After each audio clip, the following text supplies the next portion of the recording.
Hello everyone, welcome back to Jigyasu platform. This is your educator Lovely Mathad and JRF qualify in Commerce Net and Management. और आज मैं आपके लिए लेके आई हूँ 50 day plan to crack UGC NET JRF in January 2025.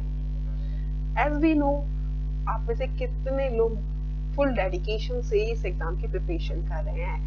Yes of course, लेकिन and time पे जो आपकी प्रिपरेशन स्ट्रेटेजी रहेगी, जो एग्जाम स्ट्रेटेजी आपका माइंडसेट रहेगा, वही डिफाइन करेगा कि आप नेट क्वालिफाई करने के काबिल हैं या JRF क्वालिफाई करने के, या फिर कोई भी नहीं। तो कुछ ऐसे टॉपर्स पॉइंट्स हैं जो आपको आइडेंटिफाई करने चाहिए, जो जिन पर आप पूरा ऑब्जर्व रखिए और उसके अकॉर्डिंग अपनी प्रिपरेशन को फाइनल फॉर्म दीजिए। तो क्या है वो पॉइंट्स, ये आपको स्लाइड पर दिख रहे होंगे। सबसे पहले आपको अपने सिलेबस को एनालाइज कर लीजिए। हालांकि इस पॉइंट पे सिलेबस देखने का सेंस, मेरे कहने का ये मतलब है कि एक बार की सिलेबस को आइडेंटिफाई कर लीजिए, कौन कौन से टॉपिक हैं जो आपने अच्छे स्ट्रॉन्ग अपनी उसकी प्रिपरेशन की है, रिवाइज कर लिया है, टॉपिक को फाइनल कर लिया है। और उसके बाद उन टॉपिक्स पर भी ध्यान दीजिए जो आपके प्रायोरिटाइज रहे हैं, यानी कि जो जिनका वेटेज हाई रहा है, जो आपको अच्छे से आती है और जो एग्जाम में ज्यादा पूछे जाते हैं। इन चीजों को जितना ज्यादा आप PY का एनालिसिस करेंगे, उससे आपको समझ में आएगा। आप रिव्यू कीजिए ऑफिशियल सिलेबस को एंड हाईलाइट कीजिए की एरियाज को जो भी एग्जाम में पूछे जाते हैं, जो कि आपके एग्जाम को बूस्ट करने में हेल्पफुल रह सकते हैं। जैसे कि मैं बात करूं, RC हो गई, DI हो गई, ये चीजें आपके जो एग्जाम है उसमें आपके स्कोर को बूस्ट कर सकते हैं।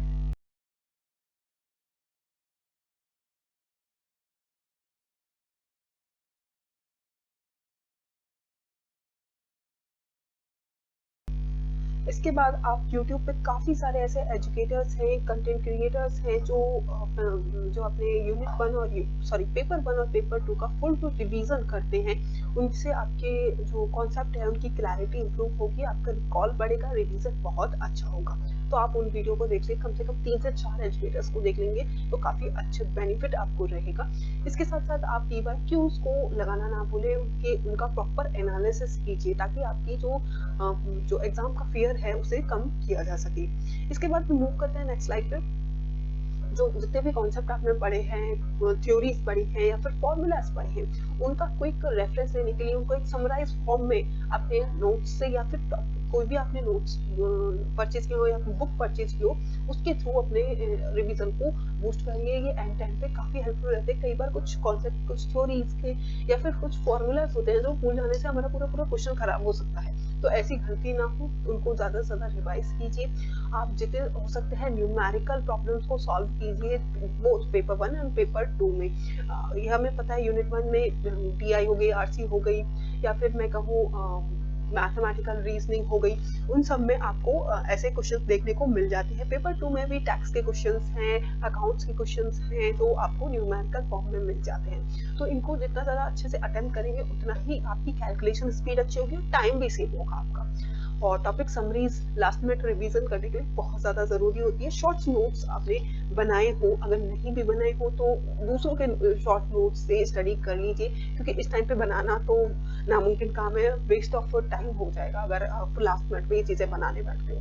Flash cards, charts, diagram, flow charts, ये चीज़ें आपको कम टाइम में ज़्यादा से ज़्यादा चीज़ों को रिकॉल करने में, रिविजन करने में और अपनी अंडरस्टैंडिंग को क्विक करने में बहुत हेल्पफुल रहते हैं। अगर आपने नहीं बनाए हैं तो किसी पेड नोट्स परचेज कर लीजिए और वहाँ से इनको रिविजन करते रहिए, या फिर काफ़ी सारे फ्री कंटेंट आपको YouTube पे मिल जाएंगे। मेरे खुद के चैनल पे आपको ऐसे नोट्स मिल जाएंगे जो आपको रिवीजन करने में काफ़ी हेल्पफुल रहेंगे। तो आप मेरा टेलीग्राम प्लेटफॉर्म ज्वाइन कर सकते हैं उसके लिए।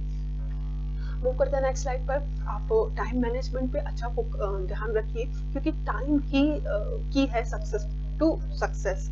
और अपनी परफॉर्मेंस को उसके अकॉर्डिंग एनालाइज कीजिए कि आप कम टाइम में, लिमिटेड टाइम में कितना ज़्यादा अच्छा आप पेपर को अटेम्प्ट कर सकते हैं। मॉक टेस्ट ये आपके लिए हेल्पफुल रहेगा। मॉक टेस्ट को आप लिमिटेड टाइम में पेपर लगाइए और उससे को फिर एनालाइज कीजिए कि आपने इतने टाइम में कितने आपने क्वेश्चन सॉल्व कर लिए, कितने गलत हैं, कितने सही है, उन चीज़ों पर भी ध्यान दीजिए। आइडेंटिफाई करिए अपने वीक एरियाज को। कुछ यूनिट्स आपकी होती हैं वीक होती हैं, कुछ होती हैं स्ट्रॉन्ग होती है, और आपको ये देखना है कि पेपर में वो वीक यूनिट्स कितनी ज़्यादा आ रहे हैं उसके क्वेश्चंस, तो वहाँ पर काम करना आपके लिए बेहद ज़रूरी हो जाएगा, और उसके अकॉर्डिंग अपना रिविजन कीजिए। तो ये चीज़ें लास्ट मिनट पे आपको बूस्ट कर सकते हैं आपके स्कोर को। और जितना ज़्यादा हो सकता है फुल लेंथ मॉक टेस्ट लगाइए पीवाईक्यू के साथ साथ।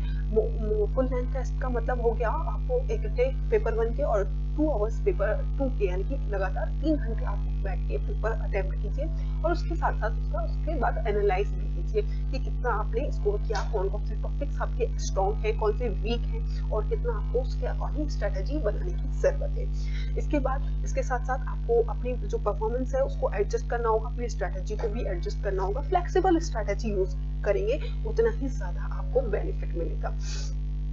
अपने जो एग्जाम टाइम से पहले, यानी कि एग्जाम से पहले एग्जाम फियर को दूर करने के लिए अपने आसपास अपने स्टडी रूम का एनवायरनमेंट इस तरह से बना के चलिए कि आप एग्जाम हॉल में ही बैठे हैं, उसके अकॉर्डिंग ही आप अपना मॉक टेस्ट या फिर पीवाईक्यू लगा रहे हैं। उसका माहौल क्रिएट करके ही आप अपना टाइम और अपने माइंड सेट को प्रिपेयर करके चलिए। कॉन्फिडेंट रहिए और थोड़ा शांत रहिए। हाई स्ट्रेस लेने से आपका स्कोर बढ़ेगा नहीं, बल्कि जो आप स्कोर कर रहे हो उससे भी आप कम हो जाएंगे। यानी कि कॉन्फिडेंस अपना अच्छा बना के रखिए।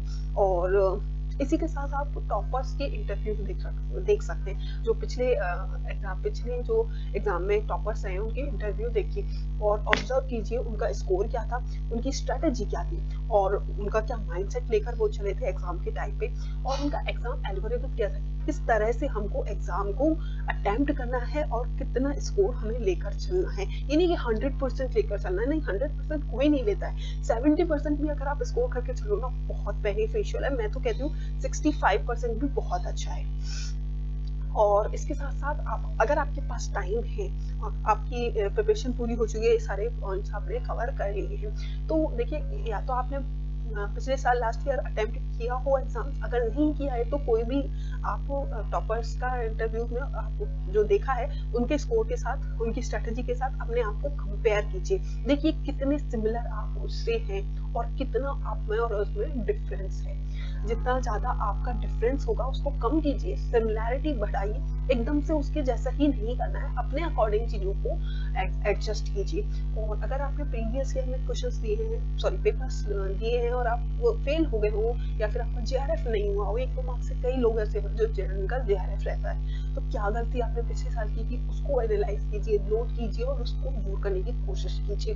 इसके अकॉर्डिंग ही आप अपने स्कोर को ज्यादा हाई लेवल पे ले जा सकते हैं। कुछ एग्जाम स्टैटिस्टिक्स हैं जो आप देख सकते हैं, हर साल 10 लाख के एवरेज स्टूडेंट अपीयर होते हैं, एप्लीकेशन फॉर्म भरते हैं, उनमें से 5 से 6 लाख अपीयर होते हैं उस एग्जाम में, और जो जितने भी अपीयर होते हैं उसका 6% ही नेट क्वालिफाई कर पाते हैं और 1% ही जीआरएफ क्वालिफाई कर पाते हैं। कितना ज्यादा कंपटीशन होता है आप देख सकते हैं। तो मेरा ये मानना है पर्सनली 65% प्लस आप स्कोर लेकर चलेंगे, तभी आप इस एग्जाम को, जीआरएफ को क्लियर कर पाएंगे।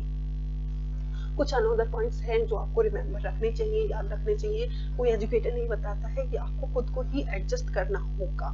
जैसे स्ट्रेस है, काफी ज्यादा स्ट्रेस हो जाता है हर किसी के लिए, उसको मैनेज करना मुश्किल होता है, बहुत ज्यादा नर्वसनेस बढ़ जाती है एग्जाम टाइम पे, बहुत ज्यादा होता है। जैसे जैसे एग्जाम पास आ रही है वैसे वैसे स्ट्रेस लेवल बढ़ता जाता है।